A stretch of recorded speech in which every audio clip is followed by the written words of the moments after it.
অজানা জন্তুর পায়ের ছাপ ঘিরে রহস্য দানা বাঁধতে শুরু করেছে। স্থানীয় বাসিন্দাদের দাবি এই ছাপ বাঘেরই, তবে বন দপ্তর এখনই রয়্যাল বেঙ্গল টাইগারের উপস্থিতি নিশ্চিত করছে না, বরং এটি অন্য কোনো বন্য জন্তুর পায়ের ছাপ হতে পারে। ইতিমধ্যেই পায়ের ছাপের নমুনা সংগ্রহ করে বিশ্লেষণ শুরু করেছে বন দপ্তর।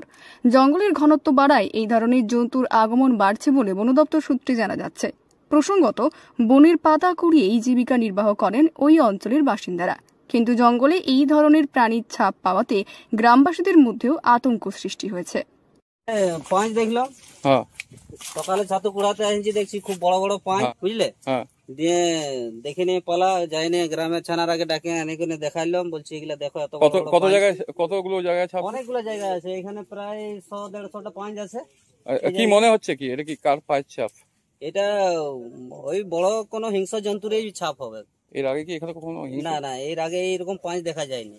আপনারা কি একটু আতঙ্কের ভিতরে, অনেকটা আতঙ্কের ভিতরে আছি, কারণ এই জঙ্গলে আমরা পাতা তুলতে আসতে হয়, খাবার টাবার সবকিছু, গরু বাছুরের সবকিছু খাবার এই জঙ্গল থেকে, ছাগলের খাবার জঙ্গল থেকে সবকিছু তুলতে হয় জঙ্গল। অরণ্য সুন্দরী ঝাড়গ্রাম বর্ষার ছোঁয়ায় আরো রঙিন হয়ে উঠেছে। বর্ষার সৌন্দর্য উপভোগ করতে প্রচুর পর্যটকরা আসছেন বেলপাহাড়িতে। এই সময় বেলপাহাড়িতে অনুষ্ঠিত হয় পাহাড় পুজো। কথিত আছে, পাহাড়ের পুজো করলে চাষাবাদ ভালো হয়। আর এরই মাঝে ঝাড়গ্রামের জিতুশোল এলাকায় বেশ কিছু পায়ের ছাপ দেখে এলাকাবাসীর একাংশের সন্দেহ এটি সম্ভবত রয়্যাল বেঙ্গল টাইগারেরই পায়ের ছাপ।